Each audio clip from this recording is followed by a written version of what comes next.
Hello friends, this is Muskan from EduPlanet, and in this today's video I'm going to discuss with you the section 5 of Transfer of Property Act 1882. In this video I will discuss the meaning of Transfer of Property Act and those topics which are covered in Transfer of Property Act, as well as those transfers which are not covered in this act. So here goes the video. Section 5 of Transfer of Property Act 1882 deals with the meaning of transfer of property. ये बताता है कि transfer of property का क्या meaning है. It says that transfer of property means an act by which a living person conveys property in present or in future to one or more other living persons, or to himself and one or more other living persons, and to transfer property is to perform such act. ये कहता है कि transfer of property एक ऐसा act है जहाँ पर एक लिविंग पर्सन अपनी प्रॉपर्टी को ट्रांसफर करता है.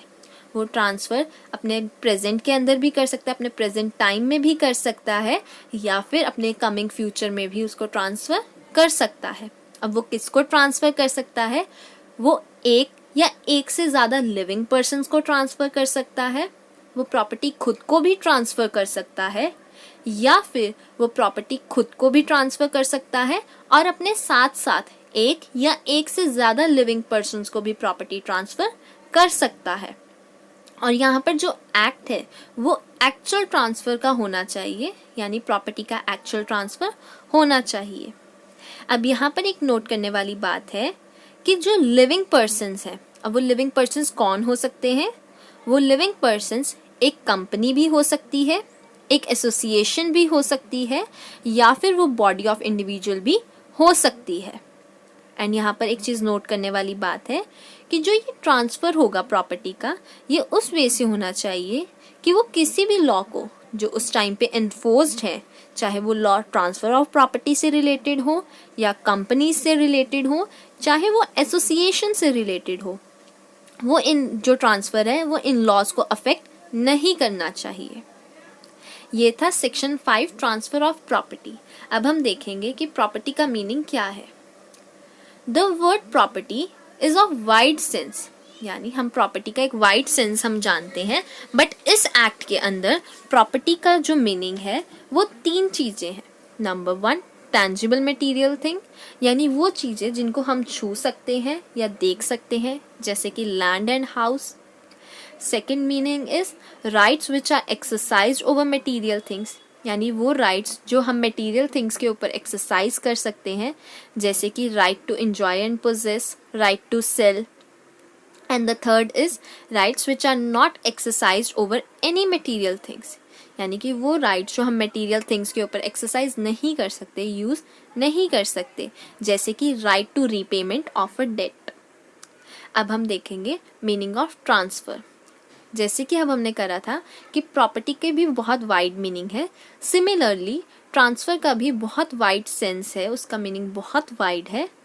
यहाँ पर जो है ट्रांसफ़र वो सारे के सारे राइट्स और इंटरेस्ट का भी हो सकता है जो उस प्रॉपर्टी से रिलेटेड है, या फिर ट्रांसफ़र हो सकता है एक या उसके कुछ सब ऑर्डिनेट्स का, यानी ट्रांसफ़र ऑफ वन और मोर ऑफ सब ordinates right in the property, यानी जो प्रॉपर्टी से रिलेटेड राइट्स हैं वो सारे भी ट्रांसफ़र हो सकते हैं, या वो हाफ भी ट्रांसफ़र हो सकते हैं, या उनके कुछ सब ऑर्डिनेट्स भी ट्रांसफ़र हो सकते हैं. अभी हमने देखा था कि ट्रांसफ़र ऑफ का, अगर हमने सेपरेटली देखा था कि ट्रांसफ़र का क्या मीनिंग है और प्रॉपर्टी का क्या मीनिंग है. अगर हम इन दोनों को ज्वाइन कर दें, यानी ट्रांसफ़र ऑफ प्रॉपर्टी का, तो टीपीए के अंदर ट्रांसफ़र ऑफ प्रॉपर्टी का मीनिंग है number 1, transfer of material things, number 2, transfer of rights and interest in the property, जैसे कि रेंट और mortgage, and the third is transfer of the debts on the property. तो ये था transfer of property का meaning. अब हम करेंगे कि वो कौन से ऐसे ट्रांसफ़र हैं जो ट्रांसफ़र ऑफ प्रॉपर्टी एक्ट 1882 के अंडर ट्रांसफ़र माने जाते हैं. यानी वो कौन से एक्ट हैं जो कवर्ड होते हैं टीपीए के अंदर।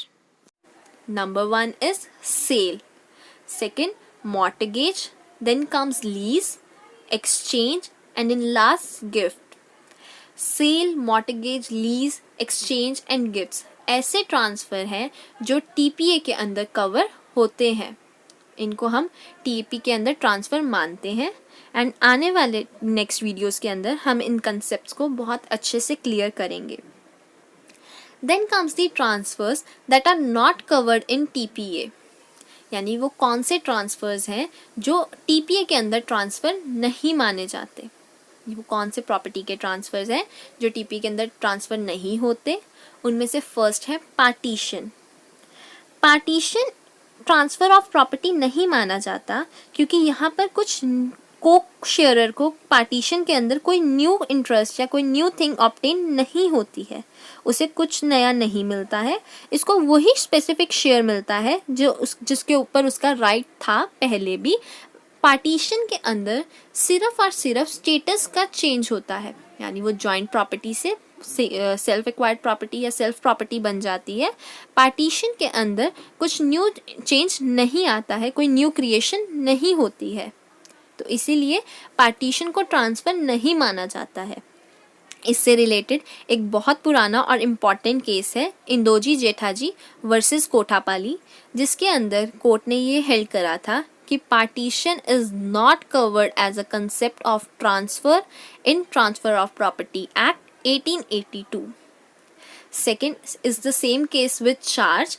चार्ज के अंदर भी कोई न्यू राइट नहीं क्रिएट होता है, वहाँ पर सिर्फ एक ही राइट है, that is right of payment out of the property. तो इसलिए यहाँ पर भी कोई न्यू क्रिएशन नहीं होती है, इसीलिए उसको ट्रांसफ़र नहीं माना जाता टीपीए के अंडर। एंड इससे रिलेटेड केस है गोविंद चंद्र वर्सेस द्वारकानाथ, जिसमें कोर्ट ने ये हेल्ड करा कि charge is not a transfer in the TPA.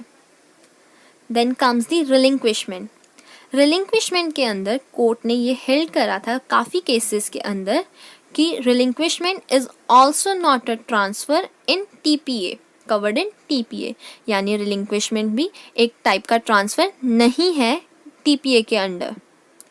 Then comes the surrender. Surrender के अंदर भी कुछ न्यू क्रिएशन नहीं होती है, वहाँ पर भी कोई न्यू ऑब्जेक्ट क्रिएट नहीं होता है, वहाँ पे सिर्फ एक छोटा इंटरेस्ट बड़े इंटरेस्ट के साथ मिल जाता है, उसमें सरेंडर्ड हो जाता है एंड कोई न्यू क्रिएशन नहीं होती, तो इसलिए ये भी ट्रांसफ़र नहीं माना जाता ट्रांसफ़र ऑफ प्रॉपर्टी एक्ट 1882 के अंडर। इससे रिलेटेड एक इम्पॉर्टेंट केस है मक्खन लाल साहा वर्सेस नगेंद्र नाथ अधिकारी, जिसमें कोर्ट ने ये हेल्ड करा था कि surrender is not a transfer covered in transfer of property act 1882। And the last is family settlement. जैसे कि हमें पता है कि फैमिली सेटलमेंट्स के लिए, उनके डिस्प्यूट्स को सेटल करने के लिए कोई न्यू क्रिएशन नहीं की जाती। जो उनके डिस्प्यूट्स हैं उनको जो चीज़ प्रेजेंट है उनके स्टेटस, फैमिली स्टेटस के अंदर, उन्हीं को ही सॉल्व किया जाता है एंड कोई न्यू क्रिएशन नहीं होती, तो इसलिए फैमिली सेटलमेंट को भी ट्रांसफ़र नहीं माना जाता ट्रांसफ़र ऑफ प्रॉपर्टी एक्ट 1882 के अंडर। तो आज हमने इस वीडियो के अंदर करा था कि ट्रांसफ़र ऑफ प्रॉपर्टी क्या है, प्रॉपर्टी और ट्रांसफ़र का मीनिंग क्या है, एंड देन वी स्टडीड कि ट्रांसफ़र कौन से वो कंसेप्ट्स हैं जो टीपीए के अंदर ट्रांसफ़र माने जाते हैं एंड वो कौन से कंसेप्ट्स हैं जिनको टीपीए के अंदर हम ट्रांसफ़र नहीं मानते। तो आई होप आपको ये कंसेप्ट समझ आ गया हो। In case you have any doubt आप हमारे कमेंट सेक्शन के अंदर उसे मेंशन कर सकते हैं। Thank you.